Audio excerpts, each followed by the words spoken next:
Ladies and gentlemen, welcome to The Right Time, a Wave Sports and Entertainment original presented by Prize Picks. My name is Bomani Jones. Thanks for listening wherever you get your podcast. Thanks for watching us on YouTube. Subscribe, like, rate us, review us, give us 5 stars. You only give us 4 stars, I'm inclined to believe you are a hater. It is that time of week where we have a guest join us, and I realize I still got my sunglasses on my shirt. Check her out on the 6 o'clock Sports Center and all over the world. Elle Duncan, what's going on? Okay, so good to know. So you're a guy that puts the sunglasses right there in the middle of your collar as opposed to like up on your perched atop your head? Yeah, like perched atop my head ends up getting on my nerves, and then I wind up putting it somewhere that I'm going to lose them. You know what I'm saying? Mm-hmm. I don't know if the shirt move is the way to go. I avoid sunglasses largely so I don't lose them. But I also, if y'all know me, I be carrying a bag. You know what I'm saying? But the sunglass joints be so big and heavy, it get a little clunky in my bag. So I don't really have like great technique. Yeah. Yeah, I do think that you're right. If you put them atop your head, they usually fall. And then once you throw off the alignment, at least of expensive glasses, right? Like if you just get the cheapies, you trash them. But of the expensive ones, as soon as you throw the alignment off, they always sit crooked on your nose and you look like a weirdo. So it's a very delicate dance you have to play with sunnies, which is, to your point, why I usually just rock the Target ones. They're also they ain't thinking about the baldness. Or which I actually think by extension is they not thinking about the brothers. I feel like these things is molded for a white man's head of hair, right? They should be giving them an extra maybe half inch or so on either side, and then it goes right there. Yeah. But I got a slim face, and I ain't really got no hair. You know what I'm saying? So I'm always feeling real shaky within them. Like I feel like I'm wearing a shoe that's a half size too big. Yeah, I could see that. There's no grippage, and so there's nothing for no grip. It's cool. All right. Well, Bo, listen, it's not the worst thing about you that you clip your sunnies to the front of your shirt. We're learning about each other every day, Bo. Yeah, but please understand, the judgment was felt. the twinge is judgy. So we're clear. The twinge. I don't want you to think that I don't know what you mean when you talk. You know what I'm saying? I need you to understand that when you talk, I listen to you. I pay attention. I am in tune. I am an emotionally intelligent man. And that's how I knew you was talking shit. You did. I don't want to say, I just want to say, if you stand up and you have a cell phone case clipped to your belt, I promise you, Bo, I'm never coming back on the show. Yo, I just had no idea that I've been walking around here getting judged by other people. Like, you have helped me out in this moment. I did not realize that when I was out here being efficient, that the ladies was out here looking at me like I had on a linen suit and some sandals. You know, I just didn't know that that's what I was given. I done a lot of not knowing what I was given today. Like, I don't know if you've seen this, but I'm in Atlanta for the altcast for TNT, for Turner. We're on True TV. Yeah. The thing is, by the time people hear this, because we're recording this on Tuesday, it's possible that Dallas would have fully dispatched those suckers and their series will be over. So I don't really know if I need to tell you to turn on True TV to watch it. But let me tell you something that happened. I don't know. Maybe you saw it on the internet. Hopefully you did not. So I had gone to hang out with my parents on Sunday afternoon, and I spent the day over there, which of course meant I was putting mulch down and stuff like that. Sure. But trying to explain to my mama, like, I can't get all sweaty because I got to go on TV, and it's a low-key affair. I was wearing a T-shirt, and some shorts, but I got out there. I did the work for mama. I came inside. I took the shirt off, you know what I'm saying? I went and got a towel. I got everything straight. I was cool. I get back to the hotel. And I had just eaten at mama's house, so I didn't need to eat there. I was coming close to the time. And I got on this T-shirt and I got on these shorts. It's a Pink Floyd T-shirt. I planned to wear that night to show people some culture, right? Yeah. By the way, nobody on the premises, not even the white people, knew nothing about no damn Pink Floyd. That's a shame. That was a little bit surprising. Yeah, let me down, right? I'm like, at the very least, I thought I'd find out, shall we say, who I got something in common with. You know what I'm saying? That's what you learn when you wear the Pink Floyd shirt. So anyway, I get to the hotel and Vince Carter is standing in front. And we got a car that's coming to get us. I want to call it at like 5:30, 5:45, whatever it is. It was ahead of the time of the car, but Vince was about to roll over. And Vince is like, look, I got my car. You want to ride with me? And I'm like, cool, let me go drop something off or go get something from upstairs and then come back down. Yeah. So I go upstairs and I'm like, damn, I got these shorts on. Can I get away with wearing these shorts on television? And I'm like, you know what? On game 1, Bobby Portis was wearing a suit, but it was a short. Yeah. It was he, in case you didn't know, Bobby Portis is from Arkansas, and he was wearing a pink suit that was with shorts, right? Yeah. And I was like, but it worked out. I could get away with these shorts. So you were so you were inspired by Bobby Portis's fashion, which is well known, renowned for his fashion, of course. I was getting ready to point out the folly of my ways. Yes, that is that logic in retrospect. But it was quick. I was trying to hurry up and get back, and I was just like, yeah, you know what? I wasn't sure I liked the way the jeans I had worn. Let's say, you know what, man, I'm gonna be cool. I get there, nobody say nothing to me. I'm just walking around. Everything's okay. We do the first shot. I ain't giving it no thought. They do a promo shot, like we shoot something for the TNT broadcast. They do the promo shot. We there. They throw it back to the TNT shot. And then I hear the countryest voice in the world. Way to go all out with your TV outfit, Bomani.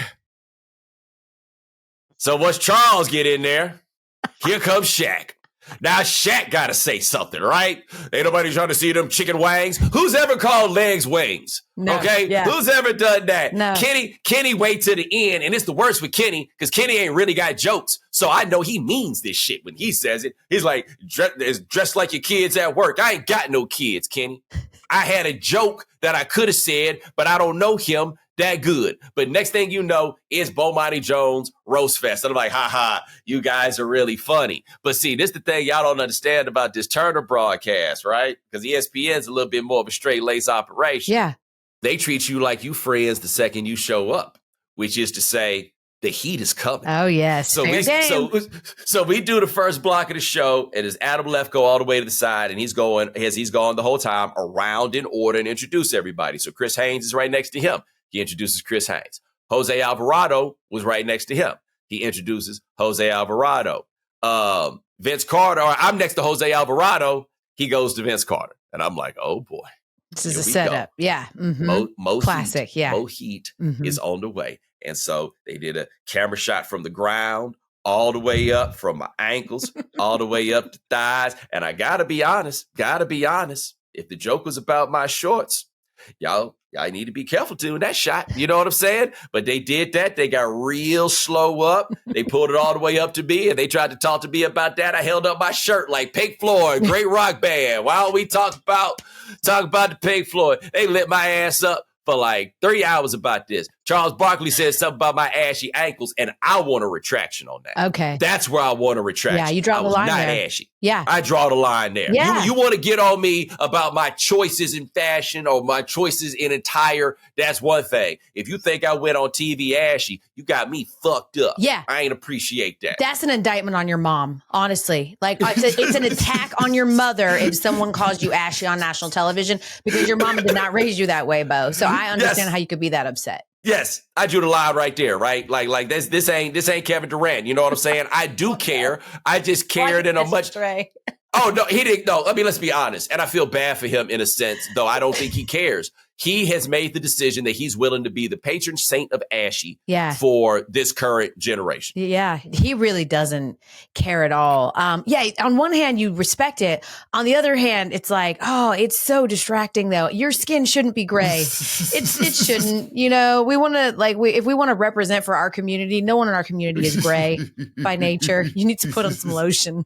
See, this is the thing about it. I feel like he could put on some lotion, but where you say this is a judgment of his mama, I kind of look at this as a bit of a judgment of the women that he's dated, because as a grown up, your levels of elevation really come from the women that you date. And it seems like lotion ain't going to do the job for him. He needs to step up to the butters, right? Like sometimes you need to recognize that what you get at the store, that ain't gonna work for you. That Vaseline intensive is a relative term. That stuff ain't for us. Yes. If it was for us, it wouldn't be so easy to find at the store. Correct. That's for them. Yeah. You come get something that's a little closer to us. You know what makes me laugh? This reminds me of this conversation I had on the Ryan Cameron show many moons ago about things that you just have to leave, but things that differentiate you from being an adult to like a kid, right? And they were all like cosmetic things, like the difference between a grown woman and a little girl is grown women don't let their nails look awry. I say that as I like grip my nails, which look batshit crazy, like nuts. But that and one of the things was men, the demarcation of a man is he will no longer step outside Ashy. He's always going to keep some kind of shea butter or cocoa butter or lotion near his person so that he can always be quick to make sure that his elbows look good, that he doesn't have. Yeah, I think it's a fingernail thing. I'm not going to lie. If I look down at a man and see that he has dirty fingernails, it's not just a red flag. It is a nuclear bomb. It's over. Like, I'm never going to ever entertain that, you know? Yo, I did not realize just how much y'all look at the hands, right? Like now I'm in manicure zone, right? I'm not out here getting the clear polish. I do a nice shiny buff or whatever. Yeah. But I didn't realize how much women noticed it. But then also once you get to the point of getting your hands done, you start noticing who does or doesn't. And I'm going to be honest with you. When I see the fellas who do, which by the way, a lot of athletes, right? Like they have stepped their game up and unrelated pimps. But like once I realized what it was, I'd be like, oh, okay. I have elevated. I have ascended to a level of sophistication and classiness by getting these hands done in this way. Yeah, I also am, as I've gotten older, look more at, I mean, I think feet are hideous. I don't care how much you treat them, how many pedicures you get. Feet are just hideous on anyone and they don't ever look good. But hands, man, when a man has just a nice polish, I've noted that one of my segment producers the other day, I just happened to look down at his hands at the first time and I was like, oh, you have tiny little nub for fingernails because he chews at them. And it just, I couldn't look away. It was like a car crash. Like I just kept staring at his hands. And I'm not saying I was judging him. I'm just saying I definitely judged him. And so I do. I think that like men definitely overlook that aspect of it. They sort of just think like, so long as they're not super dry when you shake them or whatever. But like we're looking at the nails too. You at least got to clean them up a little bit. Yeah, just I think maybe the way that this point can be sold, and it is an important one, is ask yourself, what might I be doing with these hands? And would that person want those hands on those parts? Yeah. Where might they be going, right? And it's like, once you think about it like that, you'll be at the nail shop once a week. Once a week. Like, in fact, that is exactly what it is. If your hands have not been done, it implies you ain't doing something else in no long time neither. Like, once you put these things in those terms, everything becomes clear. That is a fair way to look at it. Yes, fellas, think about what woman's looking down at those hands and wanting them anywhere near her. That is a good point. Let that be your guide. Yo, and let me tell you something about these little moments. Like when I talked a bit about at different points, stepping up for the lotion to the butters and stuff, people don't know this. And fellas, I'm not judging nobody about this because we all will learn when we learn. But it's a lot of cats that'll hit me up and be like, yo, you got the link on that? Hey, you got any recommendations on where I could go? There was a woman who was kind enough because we remember when the post office wasn't delivering nothing on time, like during the pandemic or whatever, my butters got lost in the mail and I was an ashy ass dude for a long time. And I was mad about it. Like if you hadn't heard about the post office and all I did was ask where my butters was or something happened. Like, I don't remember whose fault it was, but I hadn't got my stuff. And so a woman came on and she sent me a care package because she saw that I was in trouble. And I obviously came on and thanked her and gave her a brand. And she said from there, it opened the door for her. And she now had more men ordering her products than she ever had, right? Yes. Cass, I'm glad that I can help you. I can help guide cats at this point. Just saying that if your fingernails are scratchy, what might they be scratching? Don't do that to nobody. Just love imagine. that.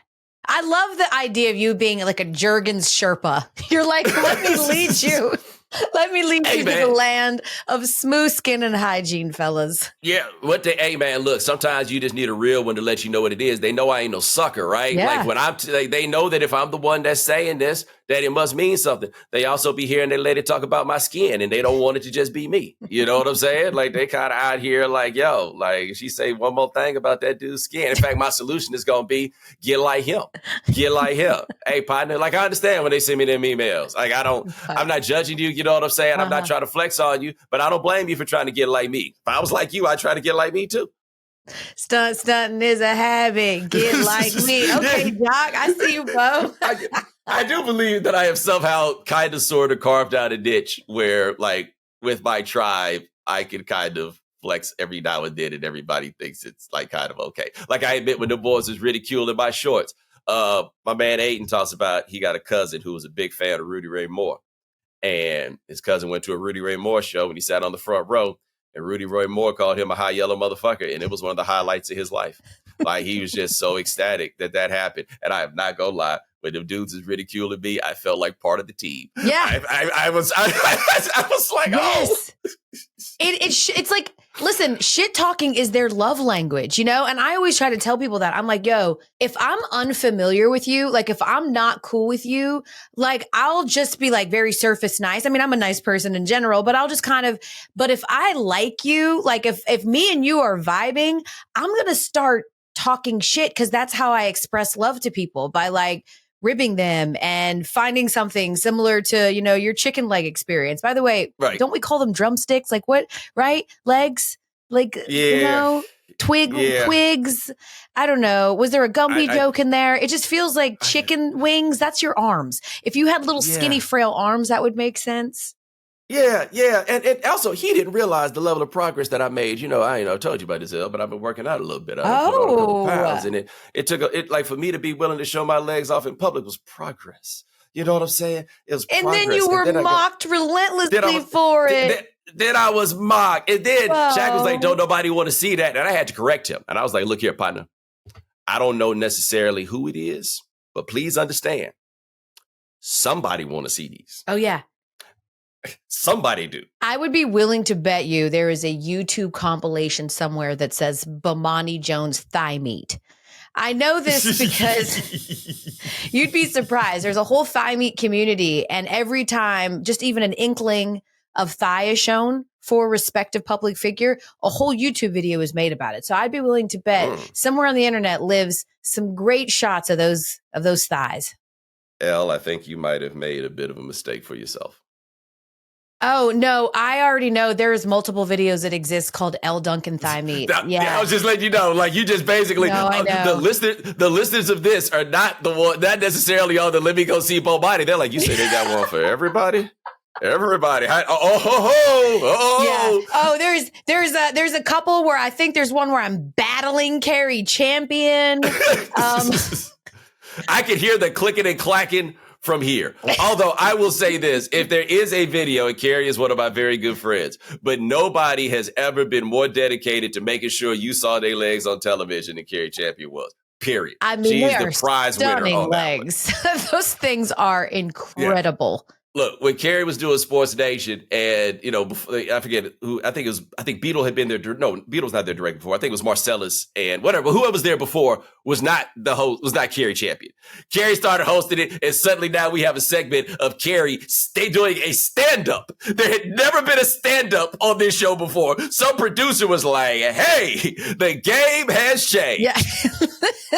It's like, let's get this woman on TV more. The good Lord knew to not bless me with legs like Carrie Champion. I'd never wear pants. I wouldn't. I would just be pantsless. I wouldn't wear them. And so honestly, it's for the best that it's people like her that get them, because God, what I do with those legs. I'll tell you what you do. A lot more stand-ups.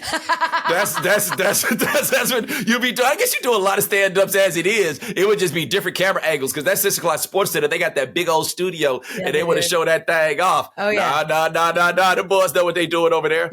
You're like, why did you put me in a double vert? This is so weird. The whole thing is my legs. So we have been trying for the longest to get you on here. It's taken us a little bit difficult. But we've missed to get you around. Like, I literally the other day was thinking of all the things that we've missed since I was on the show last. I mean, we missed Michael Penix Jr. And the first thing that I did when that happened was tweet about y'all gonna listen to Bomani one day, right? About getting. That's how I found out about it. I saw that tweet and I was like, "Oh, what did they do?" And then I saw it. It was like, they did what? Yeah. Oh, okay. See, I love that, because right away people were like tweeting at me like your thoughts, and I was like, no, I knew Bomani would be like, y'all gonna get off this narcotic. We've just missed so much. Of course, we missed like the Kendrick and Drake thing.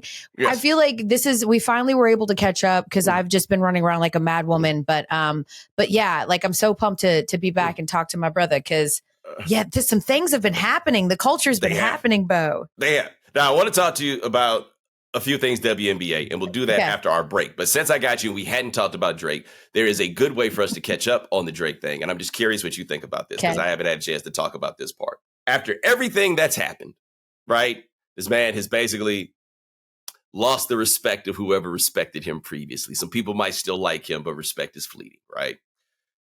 His reemergence into the world was a song on a Sexy Red mixtape. And I just want to ask you, who giving that boy advice? Nobody. I know what he's trying to do. He's trying to do that, B Rabbit from Eminem bullshit where you like turn the joke in on itself and all of that. But like the best thing that Drake needed to do is just accept that he is dead. Okay. The current version of Drake has been murdered and he needs to, via reincarnation, think of a new way to come back. But he needs to also give it some time. We need to miss you a little bit before everyone is clamoring for your resurrection, which can't happen because it's music. But he just keeps trying to force more and more and more. And it's like, Drake, just stop. Like wrap your arms around the new WNBA team, deflect, get it back to sports, do whatever. But stop it. Stop trying to lean into this in some kind of way. You have been ended, sir. You have been ended. Like, this actually isn't funny anymore. No. Like, that was the thing about it. Like, you think this is the ultimate lesson you should have learned in this is you think this is a joke. That little man thinks this is real. Correct. Like, super duper real. He hates you. He came out there. He really hates you. I mean, he hates you a lot. Look, you and I know the people in the world who hate us. Like, we know there are people who hate us. Yes. I can't, like most of y'all ain't got no haters. I do. Yes. You do. Yeah, someone literally actively praying for your demise. Yes. Nobody hates me this much. Nobody. No. Think about how much you have to hate someone to just lay in wait so that the minute that they're like, well, I think you can just spray them with another diss record. It's like he just wrote so many diss records and just think about how much you have to hate someone to just keep writing songs, 7-minute songs of hate. That's a with lot angles. With different, with angles. Like, I have so many different reasons that I hate you. And I know people are like, man, I'm tired of talking about this. No, the magnitude of the hate never stops blowing me away. And when he turned up on Sexy Red, after that man said, when you take a picture with Sexy Red, I think you see two bad bitches. You couldn't do no songs with Sexy Red ever again. That was over. Ever. When I tell you, everybody has their favorite line, but that's one of those lines that will be burned into my brain until the end of time. I believe you see two bad bitches. It was just, it was so bad. I literally, when I was listening to the song for the first time, I gasped. I covered my mouth. I was like the secondhand embarrassment. It's just bad. And so, I just can't believe that was the choice that he made. And then on top of that, because it all still comes down to one thing, is the music any fucking good? And the Sexy Red song is whack. It's not good. It's not she's so bad. Good. She's so bad. I want to have a longer discussion on another day about allowing this to happen. Oh, right? yeah. That is a shameful situation. When she went out there and was dropping it at that country music concert, I was just kind of like, I don't understand what all is happening here. Yes, you do. Didn't you see the movie Brown Sugar? This is the Dalmatians.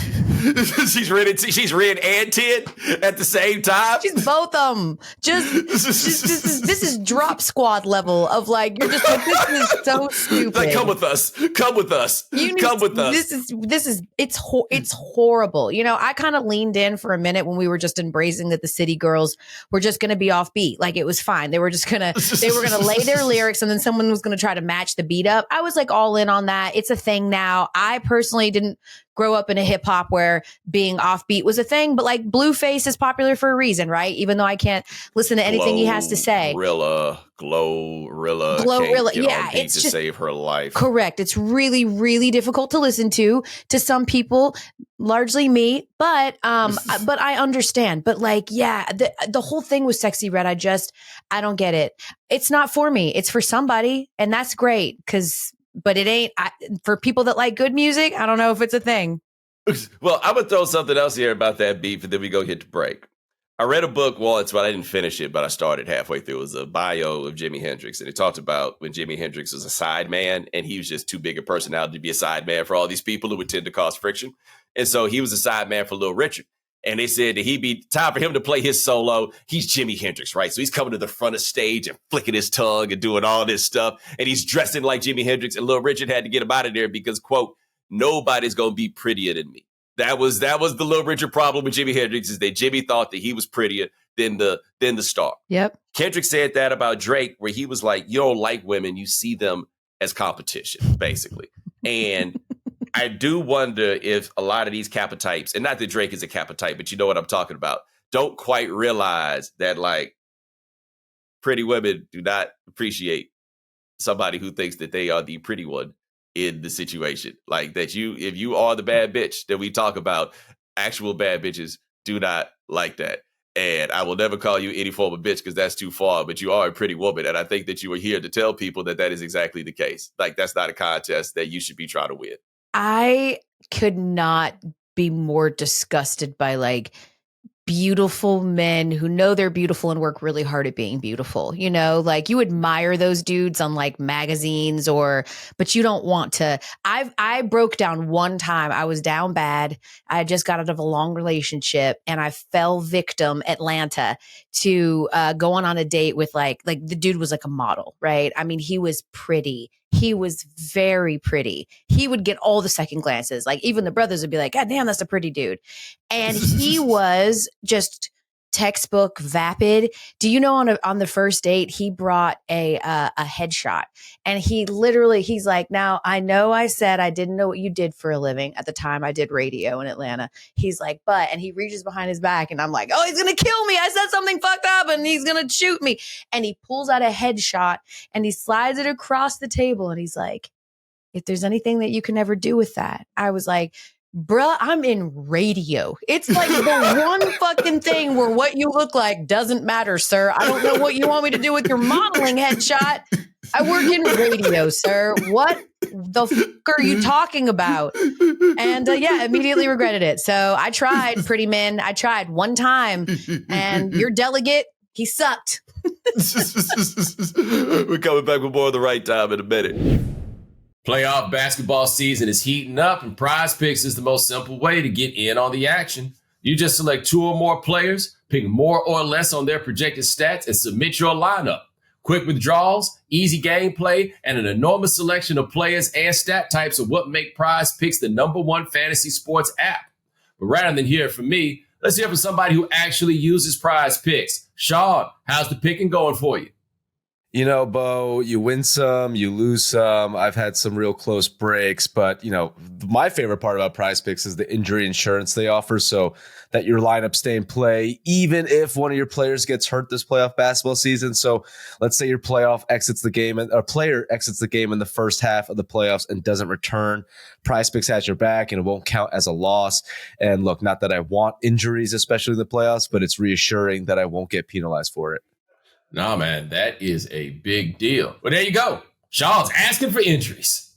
Anyway, make sure you go to prizepicks.com/Bomani and use code Bomani for a first deposit match up to $100. That's prizepicks.com/Bomani. Prize Picks, daily fantasy sports made easy.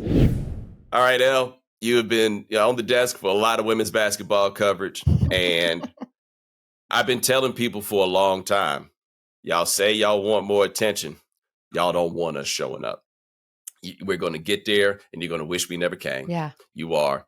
And have you seen the dude on Twitter that's got that video talking about he started putting women in his women's basketball in his parlays? And he's like, look, we're going to start treating y'all like dudes. And he out here screaming at the television. Your Ernie Johnson looking ass need to go out there and get some rebounds. It's just like, because this is how we talk about dudes. Yeah, this is equity. I knew it. Y'all did not want us to show up. And now we are showing up. It is getting unwieldy already. So, okay, I do not adopt by the notion that new people should not be able to talk about, like, the whole point of growing a sport is that you do have to bring new people in and that people are going to discover it and that you do have to, talk to Black people about racism. We're real tired of having to paint that picture for you. But, alas, we want you to understand and we would like changes. So we will sit down and talk to you about it over and over and over again. And it sort of feels that way when we're talking about sports. Like, I don't adopt by you don't get to say a thing. My biggest grievance is, Bo, is that if you are new and you don't have the capacity yet to talk about storylines within the W because you just don't know enough, that's okay. It's okay. It is okay. But what you shouldn't do is, because you just want to lend your voice to the conversation in general, keep rehashing the same tired, boring, dumbass, fabricated storyline that all of these women are bitter and can't stand Caitlin Clark. Like, that is why I went off last week, and why, I love Charles Barkley. He's a friend. I could text him right now. He's an amazing guy, a kind man, all of those things. And he's just wrong here. And LeBron is wrong here. And I'm frustrated because the only time that we hear the newbies or the outsiders refer to any storylines inside the W, it is essentially putting mostly Black and brown women in a place where the miscreants then get to slide into their DMs undeservingly and attack them. And I'm not with that. Like, we've got real games now. You want to do all of this, like this sort of the fandom part of it. I think Caitlin Clark is being appropriately covered. She is. She's a star. Like, we don't make these decisions in a vacuum, guys. You can get mad at me all you want because we're rehashing Cowboys talk. We literally have metrics that show that when we talk about the Cowboys, you watch. And when we talk about something else, you turn. And that's how these things are guided. So people watch Caitlin Clark. They love Caitlin Clark. It's true. I think she is getting the appropriate amount of coverage, and it's deserved. But I am so annoyed and over this idea that the players on that court need to not respect Caitlin, because I think that they do, and she's earning their respect, as every rookie does, but they need to worship her. And this is just weird to me. It's wacky and bizarre. They don't need to worship her. They are appreciative for everything that she's bringing to the league. These women, and you know this, Bo, like, these women sacrifice their whole careers. They've been sacrificing in high school, at AAU ball, in college, in the pros, so that people like Caitlin and this generation could have it better than they did. That's all they do, is fight for the next generation to have more visibility, to have these platforms and these stages. And for you to paint them as just some old jealous women, it's bullshit. It's not okay. And it's not Caitlin Clark's fault. It's everyone else that's othering her. It's these so-called fans that are making her the other, that are making her she just wants to play, bruh. And she's also not a pussycat. She can take care of herself. Like, yes, this is a lot of pressure, but I'm just tired of watching these men who don't have the capacity to talk about any of the real storylines that are happening right now that we have actual games. Like, LeBron's a great basketball mind, Bo. He could have spent that time talking about how her teammates could do a better job anticipating her passes, right? Because turnovers have been an issue and they're not all on her. Or how she's grown from game 1 to 6. Or, what more we could see from Malia Boston, or there's just so many other things to talk about. And they just keep going back to a fabricated storyline that doesn't exist. It just doesn't exist. Like, every single league, Bo, and I know I'm standing on the soapbox again, but I'm frustrated based on the response even to my initial video, which is people just being like, well, look at this tweet of someone being shady. You know what, guys? I know this is new for some of you because you don't pay attention to women's sports, but just like in any other sports, women's sports have players that throw shade, enforcers who get in there and body people. They've got trolls. Like, they've got all of the same things that every other league has, you guys. This is not specific to Caitlin Clark. You're just new in this space. And so while you're new, before you put your fucking feet on my couch, look around, get the lay of the land, get to know it a little bit before you just jump in and continue to fan flames of divisiveness that frankly target Black and brown women. It's not okay.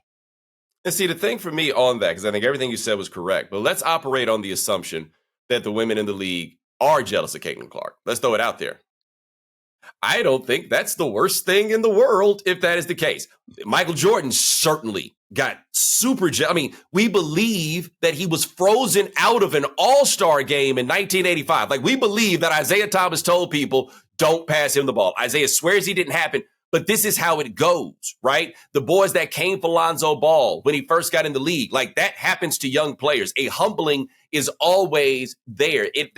I think that people operate with the assumptions of jealousy as it relates to women and women getting in these spaces. But I'm like, no. That's just what this game is, because there's so many. Ricky Davis thought that the Cavaliers drafted LeBron James to finally get him some help.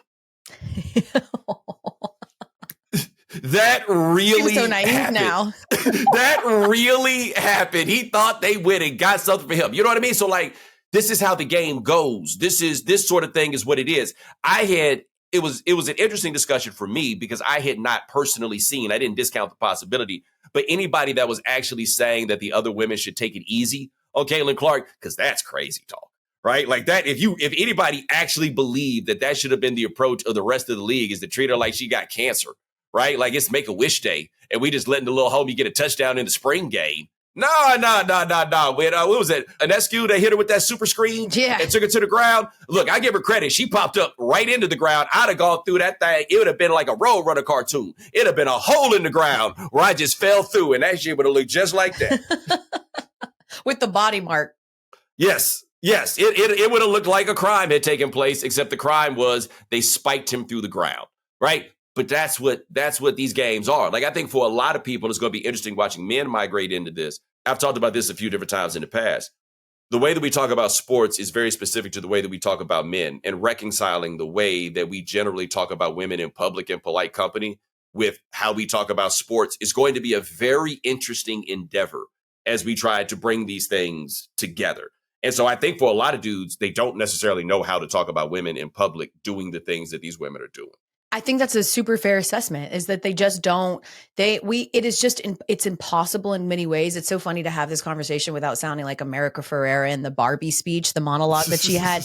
But man, when I tell you I was in that movie theater just bawling, crying, because I was like, say it, sis. It does feel a little bit impossible. And I think that, to understand that like we are still competitors. And I think that women have to show levels of humility and deference that men never have to show.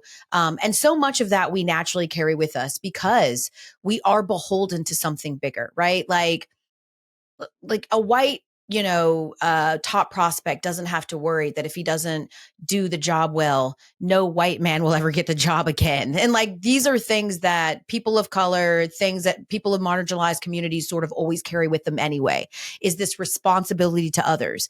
And it is unfair at times, it very much feels like unfair that you have to look at a woman at times and be like, I know this is under market value, but can you just do this one because it's just great for the game? It's just going to like grow the game. It's always about appealing to morality and doing it for other people. And so it's frustrating because people, earmark a couple of examples of, women doing some whataboutism, and rightfully so if you're in some of their positions and you're wondering why the attention hasn't been there before.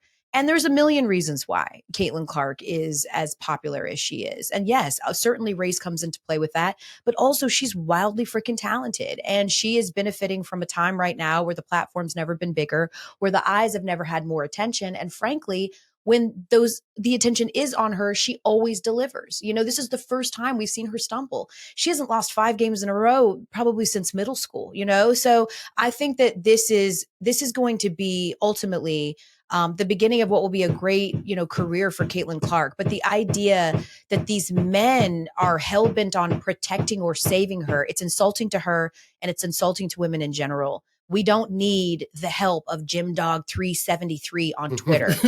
like, are you joking? Do you see these women? You think they need you caping for them with your athlete ass? Like stop. And like, it's just insulting to think that that's sort of where we're at. And I just keep seeing most of the inflammatory comments coming from men. And yes, I'm pretty sure on Jeff Teague's podcast, he's the one that was basically like, yeah, they should let her win. Like, they should have made the schedule easier for her. Like, I'll give you this. They are playing a lot of games in a very short amount of days. 7 games in 12 days is bananas, especially when you consider teams like the Aces have only played 4 games. But everyone's going to go through this at some point because the WNBA season is shortened with the Olympics. So if you just did a little bit of research, you would understand that like there's just so much more meat on the bone when it comes to Caitlin than just forced idolatry.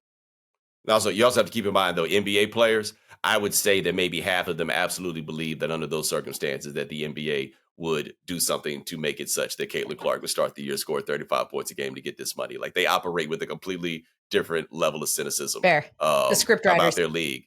Yes. I tell you who I do think, though, is like so far the biggest winner of the new WNBA popularity. And I'll be honest, I had never heard of her until she got drafted. The woman, Cameron Brink, that's playing for the Sparks. Yeah.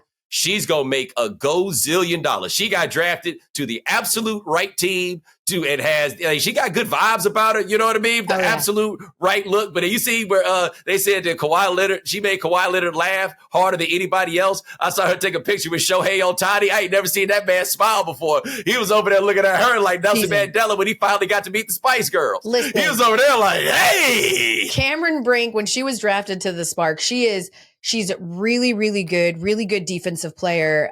Steph Curry's god sister, right? Like, yeah, Steph's mom and her mom were roommates in college. And so their god brother and god sister.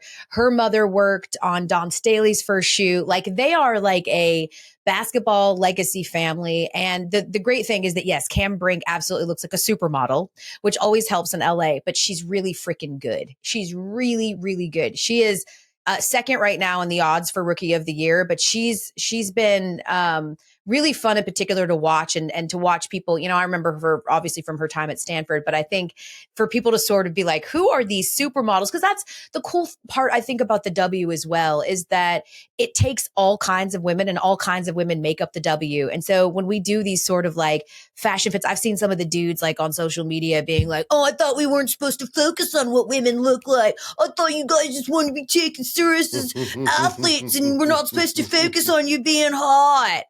I don't know where that accent was from, but I liked it. And I think, but that's what's really cool about women now, and especially these young women, they just embrace and own who they are. And that is that I can be a fashion piece and look like a supermodel and do a Skims commercial and then beat your ass on the court. And that's what's so great, I think, about the W right now, is that it's just this convergence of so many personalities, more opportunity to learn about these women and learn their storylines and see them on TikTok. And then the convergence of just like really great play. I mean, the level of play is so great, you guys. And that's my point with Caitlin, right? You didn't overestimate her talent. You underestimated everybody else's. And now that you're seeing the most transformational college player of all time struggle in the league, it gives you great perspective on what Candace Parker was able to do. And she was the first and only person still to come in and win MVP her rookie year. But also just the idea that like the W is not set up for rookies to succeed right away. It's just not, because the schedule's so quick. You know, the Spurs drafted Wemby and then he had 5 months before he actually played for them. Like, Caitlin Clark had 2 weeks. So you just got to be patient with these. But the future is quite bright, and I think it's going to be a heck of a year. I think the fashion part becomes an interesting point. We talked about it a little bit. Obviously, some people didn't like all the ways that I talked about it, because that's going to happen from time to time. But this is the first generation for whom every day is a fashion shoot. Yeah. Like, you want to talk about, they may not have necessarily been ready for the WNBA when they stepped in, but they was ready for fashion shoots, because that's what Instagram is. It is a fashion shoot every single day. My concern was, and I'll say it again, some of y'all out here making $60,000 a year, you might want to be careful about the money that you spend it on clothes just so you can take pictures before you show up at the arena. Like that's the thing about it, man. Some of them gonna go too far. Some of them just gonna be out here looking broke. And then Caitlin Clark, who was like, look, I just been busy paying attention to basketball. Like, Caitlin Clark looked like somebody who just moved to New York and didn't realize how much gear you really needed to go out every night. Yeah. Like, yeah. I feel like damn, I got to get more clothes. Squad of fits after the first week. It was like, damn, we got to do more. Y'all are going to be here every day looking for these outfits. We have 42 games. I'm telling you, like, that's gonna be a hard learning experience. Like, no photos. Somebody gonna be the one to just show up in some sweats, because the W, because of all kinds of elements that are not quite there with men's sports, which is, I mean, honestly, there's a broader notion of femininity. There are broader notions of sexuality. All these different things in women's sports are more open. Like, we spend all our time in men's sports for decades wondering who the gay athlete is, and the WNBA is like, what you mean the? Right? We out here. Everybody's living the way that they live, and it's cool like that. And it leads for some really interesting visuals and aesthetics. And of course, the fascinating dynamics where you could block somebody's shot and the ex-girl come over to stop you from talking smack back to her, because the W is a little messy. Yeah. It's just a touch messy. Yes, it's theater. I mean, it's cinema. Like, this is what I think is just great about a group of women in general, is like the complexities. And I grew up playing women's sports too. Like, people were always dating. There was always drama. There was always something. I mean, this is, you know, when my biggest issue in general, Bo, and I'll put a button on it there, is just that when men are engaging in this, we see it as storylines. It's like, oh, the potential. Anthony Edwards in the WNBA is, some non-supporting anti-woman, not a girl's girl. And it's just like, that's bullshit. Like, we value the cinema part of it. Like, maybe we have a little bit of a Magic versus, Larry situation with Caitlin Clark and Angel Reese. And what's wrong with that? Like, these are the things that we salivate over when it comes to men. And we just deplore women being messy or having drama or any of those things because we try to make it a referendum on all womanhood. And it's just not the case. And I would just like for us to stop doing that and take it for what it is. That anytime you compile 144 people in any walk of life, there's going to be some drama, some petty, a little shade. There's going to be all of those things. But if you dig a little bit deeper, like, there's a lot more there too. Yeah, and I'll be honest, as somebody who pays a little bit of attention to women's college basketball, but has never paid very much attention to the W, it is interesting to kind of have some people you don't remember or you've thought about it, hadn't thought about it in a while, and then they pop up. And I'm curious if there's any player that with the newfound attention that you're wondering or curious or interested or excited about people finding out about might be the best way to put it. Like, for me, it's Arike, where I had forgotten about Arike after she hit them shots for Notre Dame, hit the shot for Notre Dame to win the championship. And even with her in the commercial and everything else, I just hadn't given her a lot of thought. And I watched one of them games the other day. I was like, oh yeah, I forgot. She's cold. Yeah, she nasty. I think, okay. So I actually am really excited for people to hopefully get to know Alyssa Thomas more on the Connecticut Sun, just because the Sun have been one of those like bridesmaid, never the bride for the last few years. And we always sort of handicap their chances at however good the Liberty or the Aces are going to be. But Alyssa Thomas is so nasty. One of the better players in the league, always sort of right there behind Stewie and Asia when it comes to MVP voting. And Connecticut is a real problem. Liberty are a little up and down. The Aces have already been beat at home, which seems unthinkable for a team that I think lost twice there all last year. So I think just sort of recognizing that like Alyssa Thomas is on like the verge of being a super big superstar. And then, she's like balling with her fiance and Dewana Bonner. Like, that's dope as well. I also am really, maybe it's because I'm an old lady. To me, this is the year of like the seasoned and marinated and, the longer you get better with time, that whole wine bullshit. Diana Taurasi's 42 years old, bruh, and she leads the league in threes and is making a real push to make her, fifth Olympic team? I mean, she's 42. Like, we talk about LeBron and all of these guys, and rightfully so, who are still really good and dominant in their old age.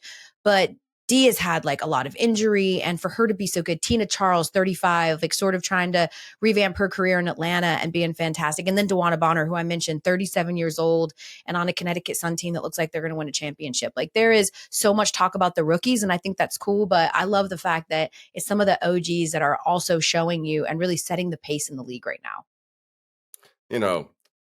By the time this airs, because we're taping this on Tuesday, it is entirely possible that the Minnesota Timberwolves will have messed up my money and will no longer be. I'm getting paid by the game for this altcast thing. I was sure I was getting at least 6 checks, right? Then 14 feet of alleged sucker showed up and just had to. Anyway, it has been very interesting being in Atlanta and just having a couple of conversations with people about Anthony Edwards. And it is confirming to me he is the most Atlanta athlete in the history of mankind, surpassing even supremely Atlanta Cam Newton. Wow. The Ant-Man is now winning the prize, I believe. For most Atlanta, I can only imagine what that means. I mean, I've got my ideas. Certainly, just if you ever heard the boy talk, like he's just trafficking in a much different space. Yeah. I want all these good things to happen to him, and he just gonna have to get away from the opposite of Atlanta, Karl Towns and Rudy Gobert, the complete opposite. Yeah, he's so mannish, and I think that he is like he's one of those. That term, like Atlanta is filled with young boys who are mannish. I would go and like volunteer at these like middle schools and stuff, and I'd be like, you are really mannish for a 13-year-old. You need to sit down, get the confidence and the and all of that. Yeah, I think it's interesting, Bo, because I said before game 3, I was like, man, Ant is going to will this team. Like, he's going to ball out and he's going to will this team to a win. And of course he did not. He balled out and he did not will this team to win. But I think to me, it's so interesting how over the course of one season, Ant-Man has become such a figure that you just have unabashed confidence that he can strap on an entire team on his back and be a team that is markedly better than them and has more depth and a better duo. And you still just sort of give him, like, I'm kind of still standing on that ahead of game 4, Bo, where I'm like, I can't see Ant getting swept. And I just find that to be incredible that he had such a run this year that, like, that's the kind of confidence people are putting in him.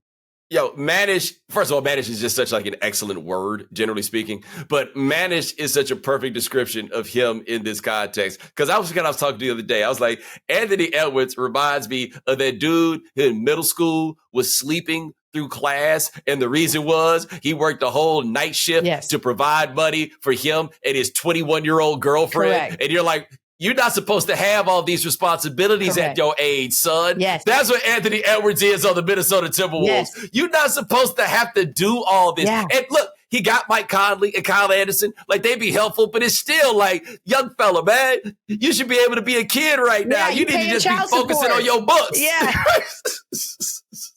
You're in middle school and you're paying child support for your girlfriend's children. That's not even your responsibility. They're not even yours. They're not even yours. You didn't choose them. But you a stand-up dude. You know what I'm saying? You a stand-up dude and you love her. So, you know, you might not finish 8th grade, but you going to be helping them kids with their homework. You going to be reading to them, right? And that's what Carl and Rudy seem to be, man. He got to read stories to them. He the Timberwolves kids that he ain't even really asked for, but I'm here now. So I got to do my part. Yo, you know what he is? Yo, he's Sean Wayans' dad on Don't Be a Menace to South Central. They're the same age. Oh, boy, you said it right. That boy, mannish, right? He's that 14-year-old boy that when you come in to volunteer, it's like, so what's up with me and you, Miss Elle? Yeah, exactly. So when you gonna quit playing around and give me your phone number? I'm like, to your mom's house? How old are you? That don't matter. I know. Age ain't nothing but a number. They always hit you with that Aaliyah too. I'm grown where it counts, Miss Elle. I'm like, the second you call me Miss, you have confirmed you are too young, Miss Elle. Hey, he's still trying. He's still trying. That's what we need to find out. We need to go back through Anthony Edwards' history and find all the grown women that Anthony Edwards is like, I'm just saying, though, I know how to drive. Yeah. You don't need a license to drive. Correct. I got people do that for me. You know, just overconfident. Like, look, I'm going to show up. Me and you, we going to go to Chick-fil-A. Right. You know what I'm saying? The good stuff. Yeah. The good stuff, baby. The good stuff. He'd be like, and they don't even card me when I get the children's meal because, you know what I'm saying? They just be knowing. You want a toy or you want the ice cream dream? What you want, boo? Either one. You know what? Fuck it. I'm going to get them both. Because you're worth it. Because you special. That's what I'm saying. Because you special, girl. You special. Elle Duncan, you got anything else going on?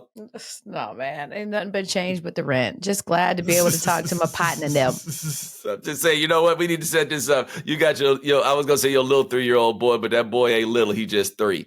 He going to be out here one day making these same moves, baby. He going to be out here like, come on now. Do I look like a child to you?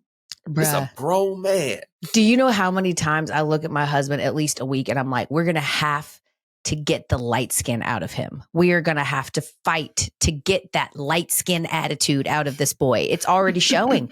I mean, light skinned brothers just are born this way. I'm like, he just admires himself a little too long. He does a little bit too much flirting and a little too much, you know, when he wants something, he gets a little sheepish.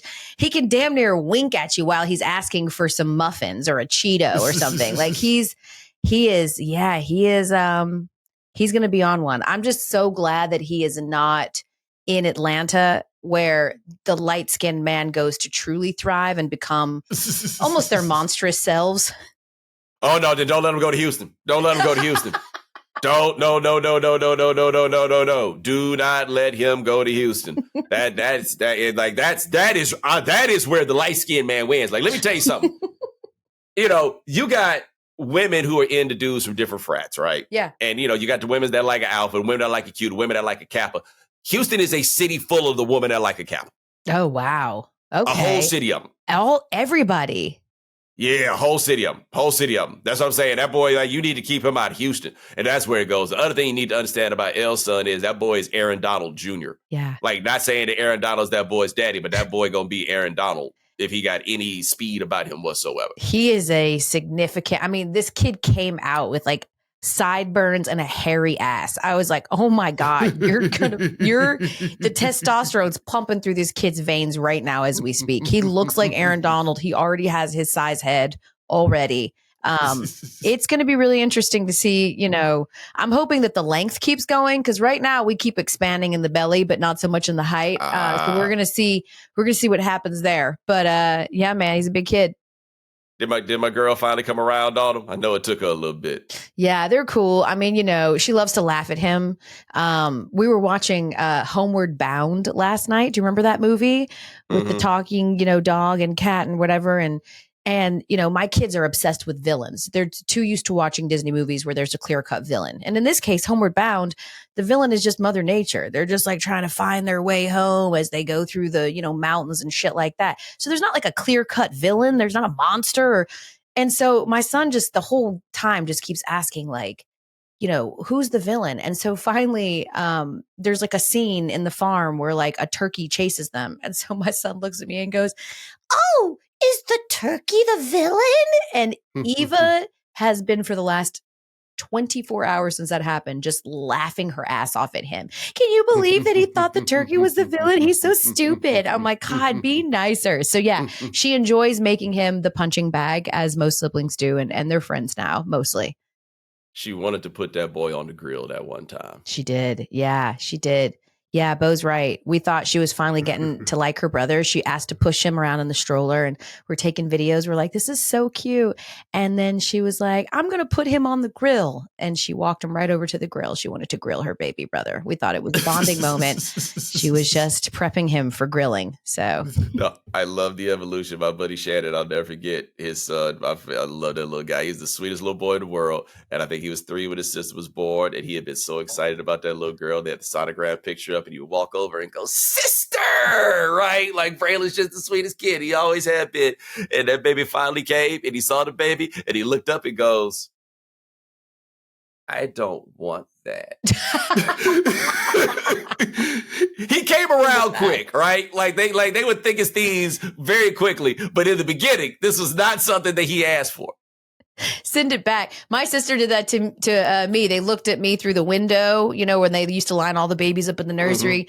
And they said, "That's your baby sister." And she's like, "That one?" They said, "Yeah." And she goes, "I don't want that one. I want that brown one over there." So, oh, wow. There it is. I had never thought about somebody being like, "All right, let me get the number 2. Yeah, let me pick them. She's like, "That one's cuter. It's browner. It looks more like me. I was a very scary looking baby. He was like, "I don't want that drowned chicken looking one. I want that beautiful chocolate one over there." So, you know, othered right away, Bo. It's unfortunate. That is Elle Duncan. Check her out on the Elle Duncan Show. Check her out on the 6 o'clock Sports Center. And check her out here whenever at all possible. I appreciate you. Thank you so much. Love you, Bo. All right. Now, ladies and gentlemen, thanks so much for joining us here on The Right Time. We do this thing 3 times a week. Sean Yu handles everything behind the scenes. Thank you, sir. Follow The Right Time. Subscribe, like, rate us, review us, give us 5 stars. You only give us 4 stars, I'm inclined to believe you are a hater. I'll talk to you guys in a couple of days. Take it easy.